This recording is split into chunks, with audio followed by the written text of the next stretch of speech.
Oke, kita mulai ya. Assalamualaikum warahmatullahi wabarakatuh.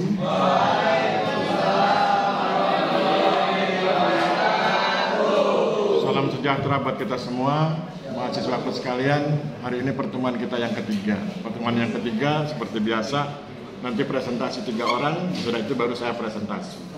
Tema hari ini adalah bela negara ya. Di WA Group sudah ada postingan saya yang saya tulis dalam bentuk teks. Jadi nanti kalau Anda bingung, baca postingannya itu dan kemudian hubungkan dengan videonya ya. Siapa di antara Anda yang bersedia jadi sukarelawan? Video 1. Taruni, mana Taruni? Oh, kemarin Taruna semua. Sekarang udah Taruni semua ya.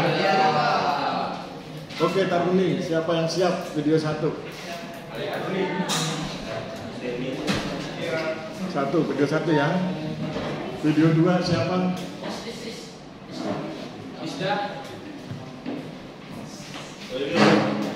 Video 2. Ada video 2. Kalau Nabil Okto itu Taruni atau Taruna? Mana orang? Nabil Okto mana orangnya? Oh, laki-laki. Sorry ya. Saya punya kawan namanya Nabila. Oh ya, beda ya. Taruni. Oh, Kamahendra pasti Taruna itu ya. Nggak mungkin Taruna. Ini siapa yang kertasnya kecil sekali ini? Kalau Givara itu siapa? Laki-laki? Oh, laki-laki. Arif laki-laki. Asra?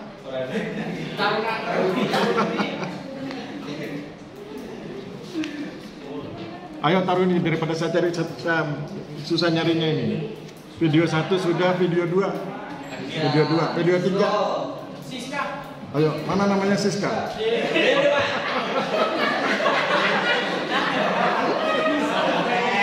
Video 3. Ayo Taruni cepat. Nanti waktu kita usahakan jam 2 selesai kan? Supaya jam 2 kita bisa selesai. Ayo Taruni, video 3. Siapa? Sapira. Ya, mana orangnya? Oke ya. 1, 2, 3 sudah. Silahkan yang video 1, Mbak, tadi. Yang tadi video 1. Silahkan ke depan.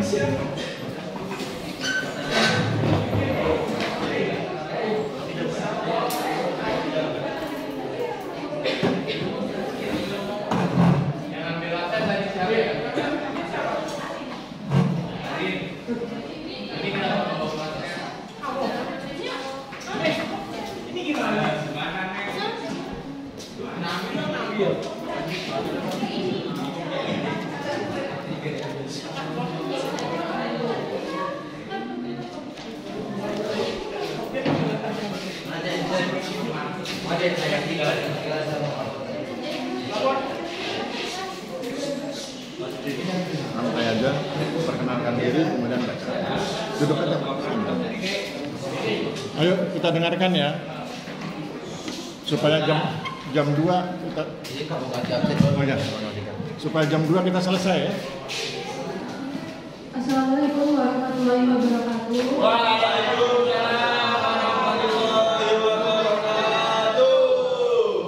Terima kasih atas kesempatan yang telah rekan-rekan berikan kepada saya untuk menjelaskan tugas PKN video 1 tentang ekonomi praktik pasca konsolidasi tanah yang terlibat Bapak Aris Triyono. Pertama-tama saya menjelaskan pada video pertama ini, pengertian bela negara adalah konsep makna dalam kehidupan masyarakat Indonesia, menekankan pentingnya warga negara untuk menjaga, membela, membangun bangsa. Filosofi bela negara mengajarkan nilai-nilai kebangsaan dan cinta tanah air. Salah satu aspeknya yaitu menjaga bangsa dari ancaman dan gangguan dari dalam maupun luar negeri, terutama pada bidang pertahanan agar dapat kesadaran mempertahankan keutuhan wilayah, kedaulatan, dan keadilan pembagian pembagian tanah. Berarti setiap warga negara memiliki peran khususnya pada pemerintah penggerak utamanya. Pada video pertama ini, saya mendapatkan poin-poin bela negara pada bidang pertanahan serta manajemen pertanahan di daerah rawan bencana khususnya pada lereng Merapi. Pertama, Kepala BPN nomor 4 tahun 1991 merumuskan konsolidasi tanah kebijakan pertanahan mengenai penataan kembali penguasaan dan penggunaan tanah untuk kepentingan pembangunan meningkatkan kualitas lingkungan hidup dengan partisipasi masyarakat setelah bencana. Untuk konsolidasi tanah ini, upaya bela negara untuk mengembalikan kawasan agar dibudidayakan masyarakat sumber penghidupan dalam kultivasi dengan objeknya lereng Merapi yang berujung pada penerimaan sertifikat hak atas tanah. Yang kedua, meningkatkan kualitas hidup setempat dengan ekoturisme, yaitu ekowisata yang dilakukan pada tempat alami kontribusi terhadap kelestarian alam disesuaikan dengan kondisi alam. Memanfaatkan potensi tanah-tanah dan kondisi perekonomian masing-masing wilayah untuk mengembangkan ekoturisme dengan mencakup pelestarian kearifan kultural. Yang ketiga, bela negara dan maksud menjaga tanah air yaitu dengan memanfaatkan sarana dan kekayaan alam yang ada dengan baik dan benar dengan tujuan merawat alam. Juga seperti pengolahan kebun kopi Arabica serta susu dari ternak masyarakat sendiri dan tradisi gardu pandang yang merawat sungai yang ada di setiap kampus Kriwan. Kemudian yang keempat, mengoptimalkan pemanfaatan sumber daya dengan mengembangkan hak masyarakat pasca konsolidasi tanah untuk meningkatkan taraf hidup masyarakat lereng Merapi, terdiri dari biotik dan abiotik sesuai dengan UUD tahun 1945 pasal 27 ayat 2. Tiap-tiap warga negara berhak atas pekerjaan dan penghidupan yang layak bagi kemanusiaan, yang artinya setiap orang berhak untuk memenuhi hak masyarakat serta manajemen pertanahannya.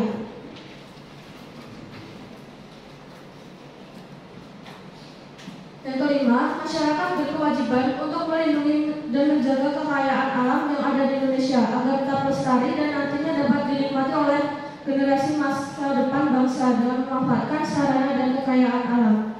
Sekian 5 poin penting bela negara yang telah saya rangkum dari video pertama. Ya, oke ya. Jadi kalau Anda perhatikan yang disampaikan oleh beliau narasumber satu itu sudah cukup lengkap ya. Jadi nampaknya beliau perhatikan betul aspek bela negaranya, kemudian dihubungkan dengan isi video.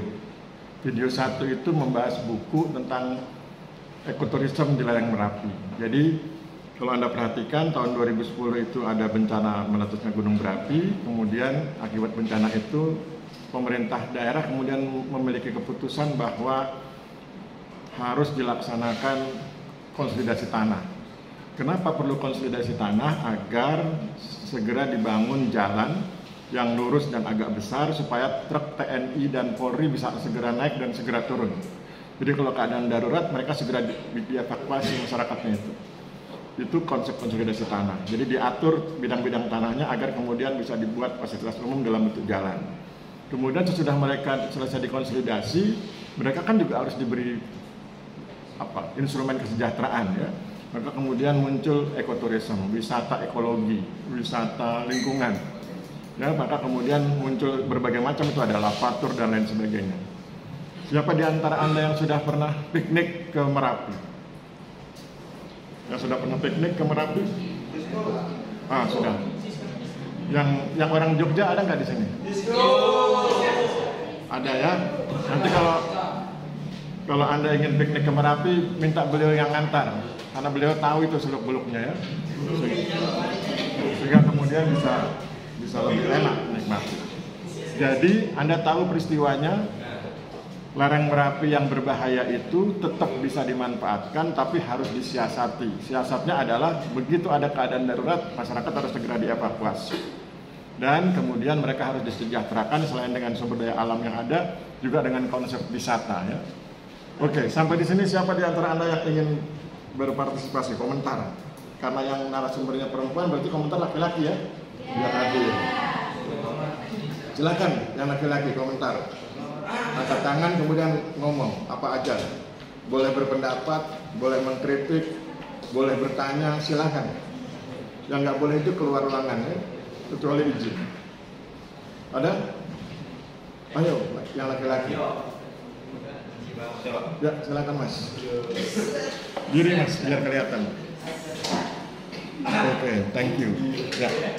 Assalamualaikum warahmatullahi wabarakatuh. Waalaikumsalam warahmatullahi wabarakatuh. Perkenalkan, nama saya Azrul Kaha, NIT 233246, asal Kepulauan Riau, Batam. Baik, kali ini saya akan menanyakan tentang apakah kondisi tanah, konsolidasi tanah dapat dilakukan di atas tanah negara, dan apa syarat-syarat kejadian konsolidasi pada tanah. Oke. Kira-kira narasumber bisa jawab? Belum? Oke, karena belum diajari ya. Nanti itu di semester 4 Anda dapat kuliah konsolidasi tanah ya. Tapi supaya dia nggak jadi beban pikiran, karena dia mungkin nanti mikir nggak bisa tidur gara-gara itu ya, maka kita jawab. Konsolidasi tanah itu artinya menata bidang-bidang tanah yang awalnya tidak beraturan bentuknya, kemudian menjadi teratur, cenderung berbentuk segi empat, dan kemudian diusahakan agar setiap bidang tanah itu dilalui jalan. Jadi kalau terjadi keadaan darurat, tiap rumah bisa jalan. Saya punya pengalaman ketika saya bertugas di Bandung itu, saya bikin sertifikat untuk satu kecamatan, itu ada bidang tanah yang di tengah yang sehingga kalau untuk menuju ke situ sempit sekali, susah di sela-sela bangunan. Itu kesulitannya pertama kalau ada kebakaran, yang kedua kalau ada yang meninggal itu susah bawanya. Ya, maka kemudian itu pentingnya konsolidasi tanah. Itu bisa dilakukan di atas tanah negara dan bisa dilakukan di atas tanah masyarakat. Yang penting ada kesepakatan ya. Mereka sepakat untuk dikonsolidasi, kemudian diatur, ikuti prosedurnya, maka kemudian bisa dilaksanakan. Begitu Mas ya. Nanti detailnya tunggu di semester 4 ada mata kuliah konsolidasi tanah. Kalau nanti nggak ketemu saya di Reforma Agraria, nanti dijelaskan juga di situ ya. Oke, yang lain saya pengen denger yang dari Jogja, komentar. Apa aja? Kan kamu tahu tentang Merapi ya, untuk nambah wawasan teman-teman. Diri aja Mas. Diri dulu. Berdiri, kemudian jelaskan apa saja pengetahuanmu tentang Merapi dan sekitarnya. Ya.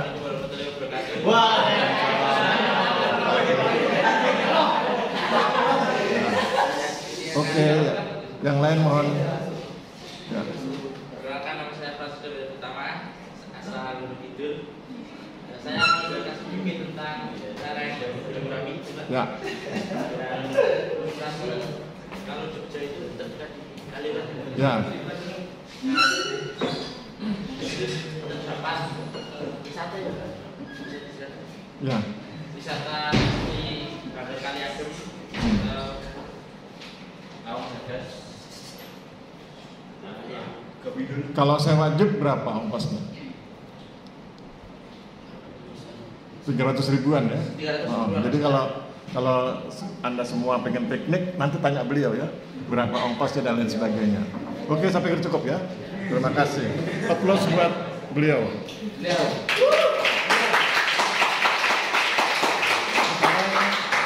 Sekarang kita dengarkan review ya, review dari narasumber satu sebelum kita persilakan beliau duduk. Silakan Pak. Review aja apa aja. Review boleh, kemudian closing statement boleh, silakan. Sebelum duduk ke tempat. Closing statement aja. Pernyataan penutup ya, sebelum kita ganti ke narasumber 2. Dapat saya simpulkan bahwa video satu ini kita perlu adanya kontribusi antara masyarakat dan pemerintah untuk membangun dan menjaga tanah air pertanahan yang kekayaan alam yang kita miliki di Indonesia ini. Sekian dari saya. Apabila ada kesalahan, mohon maaf. Wassalamualaikum warahmatullahi wabarakatuh. Waalaikumsalam.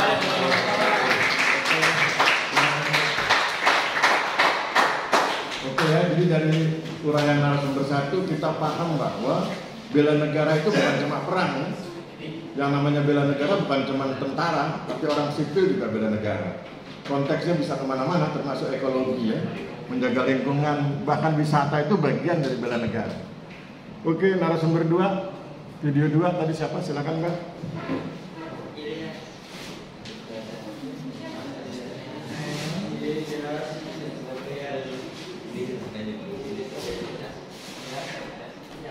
Silakan.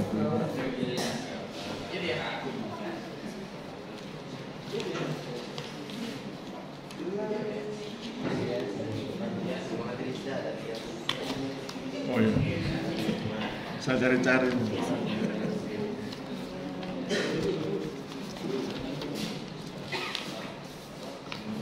Juga minum. Bukan Pak. Sudah ya. Silakan. Mari kita dengarkan supaya jam 2 kita bisa selesai ya.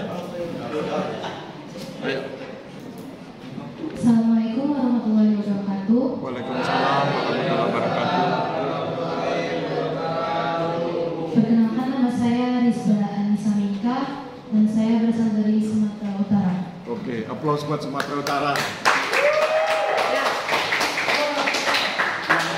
Yang laki-laki dari Sumatera Utara ada nggak? Yes. Oh iya. Oke.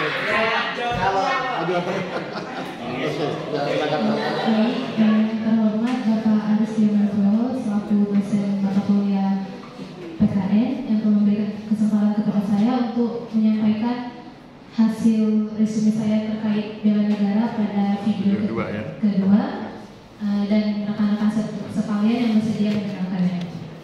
Baik, langsung saja. Sebelum saya menyampaikan poin-poin terkait bela negara pada video kedua, saya akan menyampaikan terlebih dahulu apa itu pengertian bela negara secara umum dan pengertian bela negara dalam konteks pertahanan. Bela negara adalah sebuah konsep yang menekankan pentingnya setiap warga negara untuk menjaga, membela dan membangun bangsa dari ancaman dan gangguan, baik dari dalam dan luar negeri, yang menjadi tanggung jawab dari setiap masyarakat Indonesia. Dalam konteks pertanahan, bela negara dapat diartikan sebagai upaya untuk melindungi dan memanfaatkan sumber daya tanah secara optimal demi kemakmuran dan kesejahteraan masyarakat.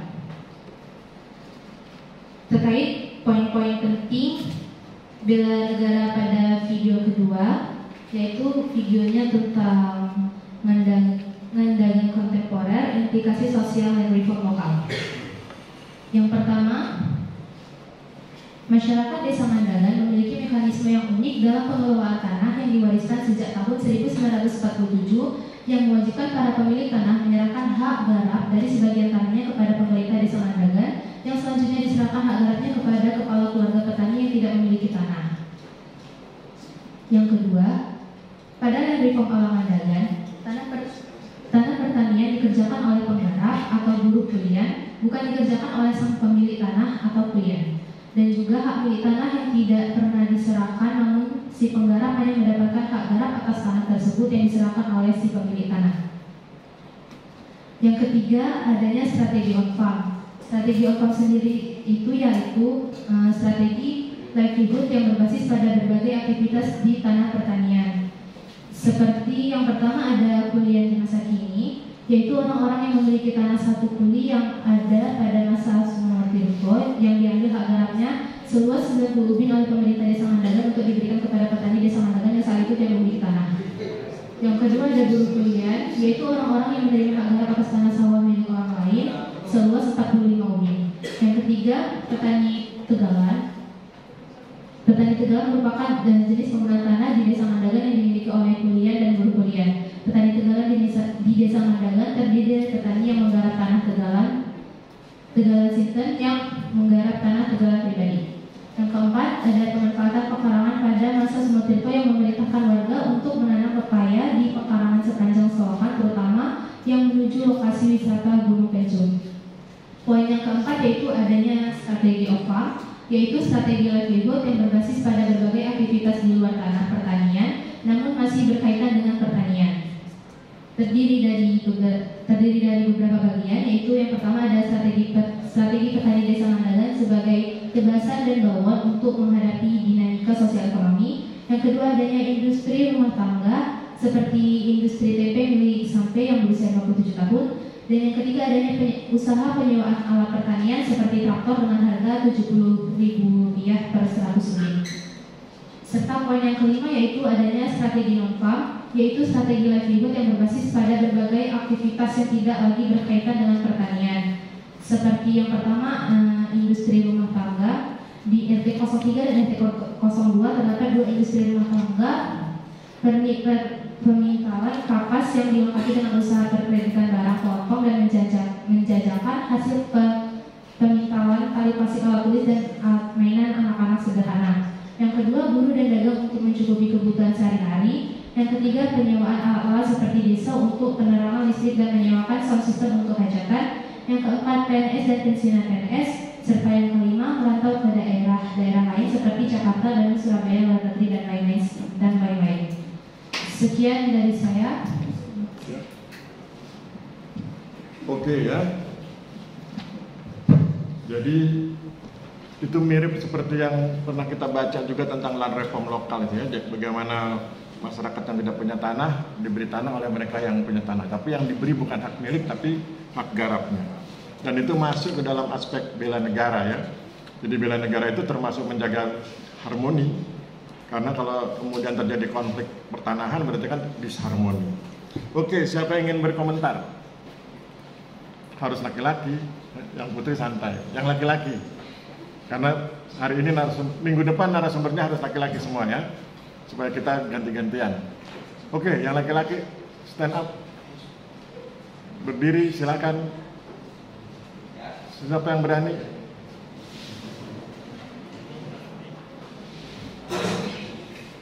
Nggak ada, kalau nggak ada saya tunjuk.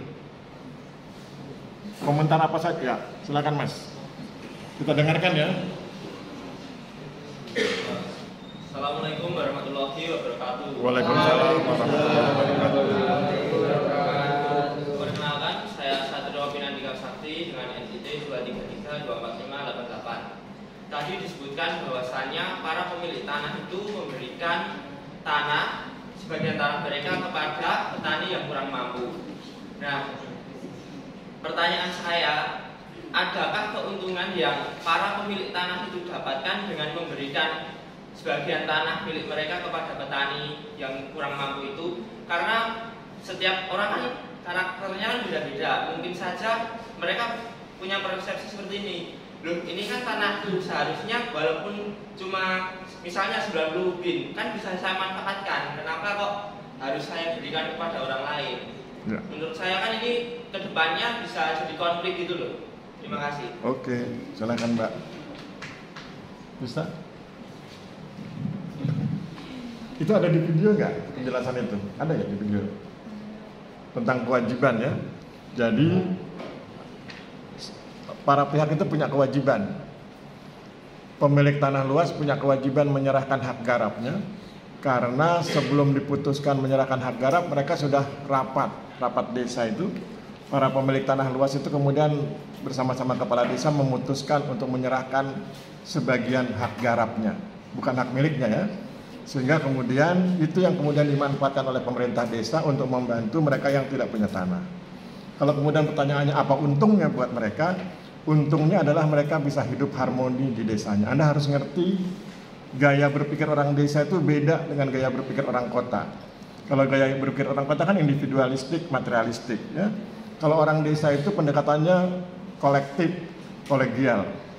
Mereka ingin hidup bersama-sama, kolektif begitu, kemudian kolegial. Persahabatannya sangat kental sekali antar mereka agar mereka bisa hidup harmoni.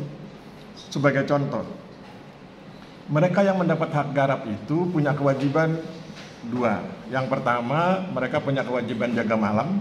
Jadi misalnya yang menerima itu 70 kepala keluarga begitu, itu nanti digilir. Dari mulai hari Senin sampai hari Minggu dan kembali ke Senin itu harus ada yang jaga malam. Ronda gitu ya, jaga malam, itu digilir, itu kewajiban pertama. Kewajiban kedua adalah kerja bakti. Mereka harus kerja bakti, itu pun kemudian diatur waktunya, digilir juga untuk menjaga jalan desa, kemudian fasilitas umum lainnya, jalan desa, kemudian irigasi dan lain-lain. Sehingga itu menjadi tenaga kerja yang gratis, yang free buat desa itu. Itu beban yang dipikulkan kepada penerima hak garap.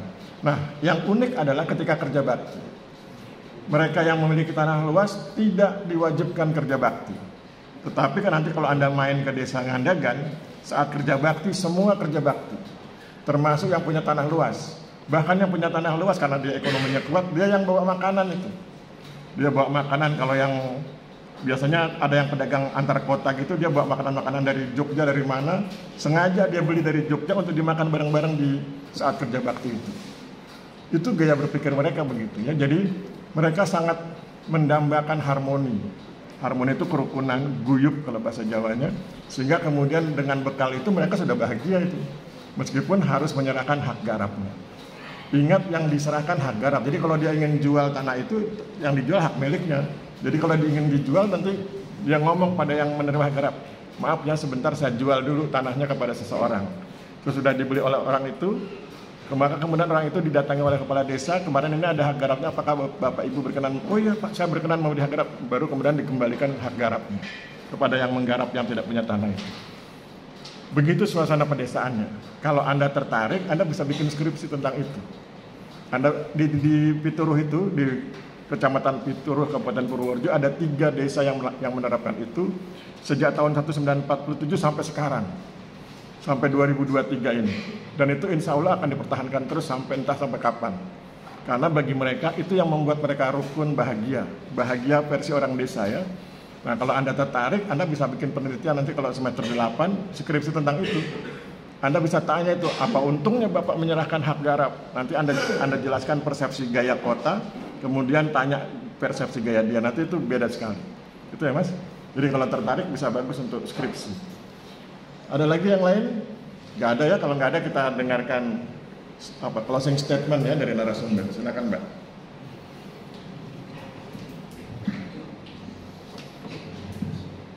Baik, dapat disimpulkan dari video kedua ini, di Desa Mandagan terdiri dari 3 strategi untuk menerapkan reform lokal, yang mana 3 strategi ini tersebut juga dapat diterapkan di desa-desa yang lain maupun di daerah-daerah yang lain agar selalu terciptanya lingkungan masyarakat yang harmonis dan rukun. Sekian, terima kasih. Apabila ada kekurangan, saya mohon maaf. Assalamualaikum warahmatullahi wabarakatuh.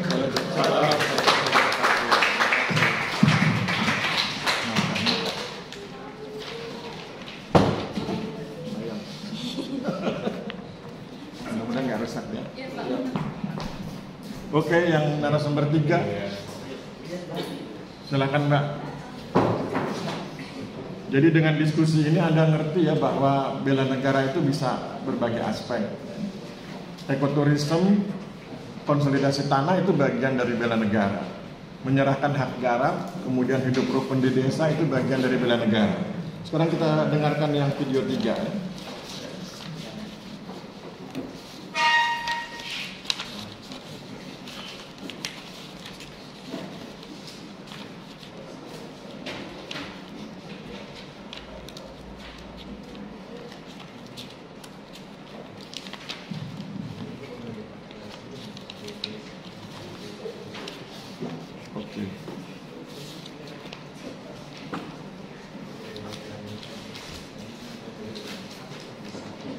Silakan. Mari kita dengarkan. Assalamualaikum warahmatullahi wabarakatuh. Waalaikumsalam warahmatullahi wabarakatuh.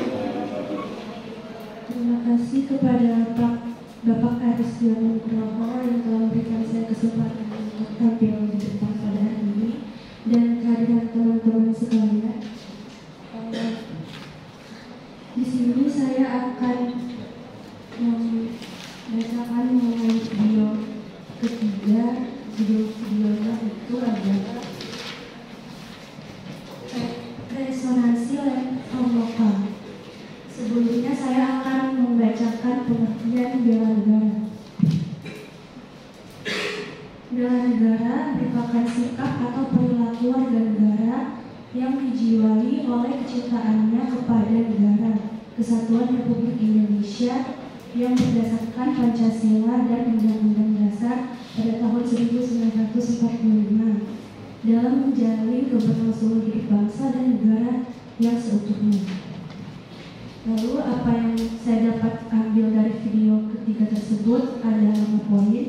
Poin yang pertama adalah dengan berhasilnya diterapkan reform lokal di Desa Karanganyar, setiap warga di desa tersebut berkontribusi dalam kebaikan sepanjang bersedia bergabung dan memiliki kesadaran.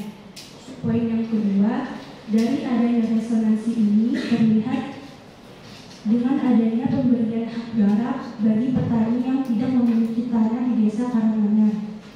Lalu poin ketiga, warga di Desa Karanganyar memiliki kepentingan yang sama. Mereka tidak lebih dari wayang-wayang sosial yang selalu mendukung keberhasilan penerapan land reform lokal dari masa ke masa.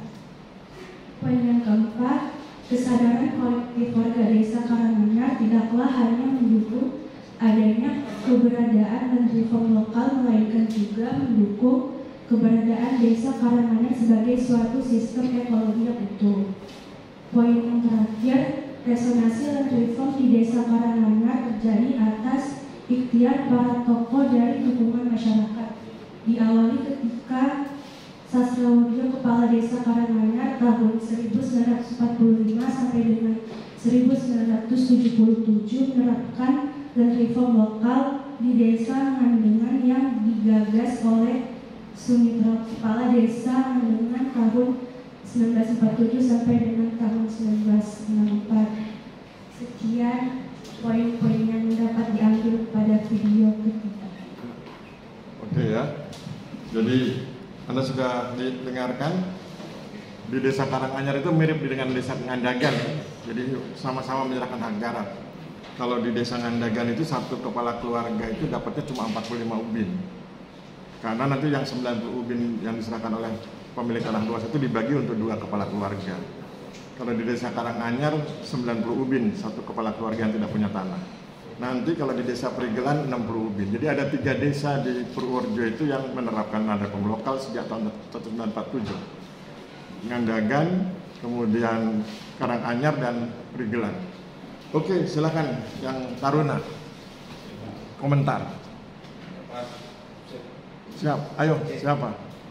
Yang belakang, yang depan sudah tadi ya. Yang belakang coba. Silakan Mas, diri yang di belakang. Sudah, oh yuk, yang depan. Oke. Yang belakang terlambat. Ya. Silakan.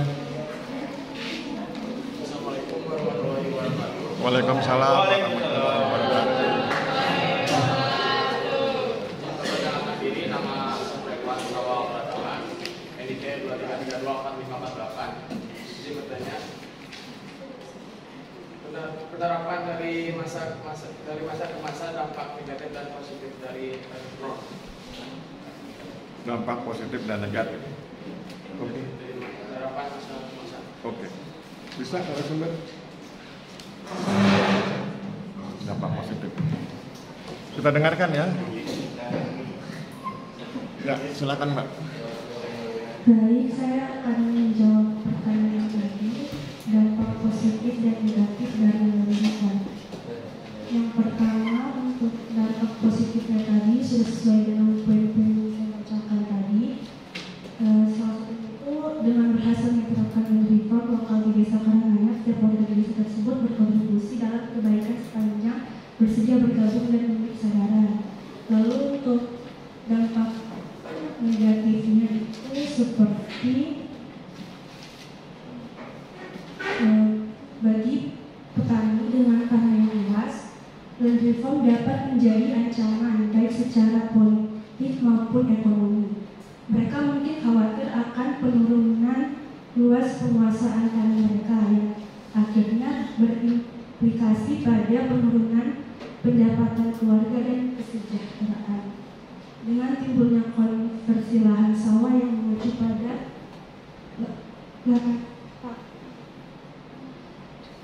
ketahanan pangan. Apa? Ada apa? Ketahanan pangan. Yang jelas ke pelur, ke audiens. Dengan timbulnya konversi lahan sawah yang mengacu pada ketahanan. Konversi lahan pangan itu bisa mengancam ketahanan pangan ya. Tapi itu sebetulnya bukan bagian dari land reform lokal. Jadi kalau ditanya, kalau dampak positifnya udah jelas ya. Kalau yang ditanya bagaimana dampak negatifnya tadi dibilang ada kekhawatiran akan berkurang tanah yang dikelola, yang dikuasai, karena itu nanti berhubungan dengan pendapatan keluarga. Tapi itu kemudian dibayar dengan harmoni, dibayar dengan suasana desa yang kemudian mereka sepakati ya. Nah, tapi untuk detailnya tadi saya bilang kalau nanti Anda tertarik, detailnya Anda lakukan skripsi, Anda bikin penelitian di desa, di 3 desa itu, Anda wawancarai beberapa pihak. Kalau nanti menggunakan metode kualitatif, nanti di semester 5 saya ajarkan cara buatnya. Anda wawancarai, mungkin ambil 3 orang di desa Ngandagan, 3 orang di desa Perigelan, 3 orang di desa Karanganyar, wawancarai pendapat mereka tentang itu. Kemudian Anda wawancarai kepala desanya. Kemudian Anda sebagai ilmuwan, sebagai peneliti ambil keputusan, oh ini dampaknya begini, ini dampaknya begini, seharusnya begini gitu. Ya. Oke, begitu ya Mas. Saya pikir cukup ya, closing statement Mbak.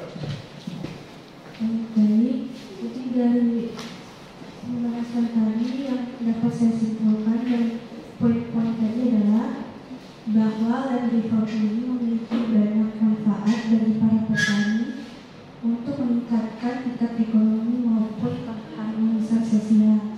Sekian dari saya, mohon maaf apabila ada kesalahan dan kekurangan. Terima kasih. Wassalamualaikum warahmatullahi wabarakatuh. Waalaikumsalam.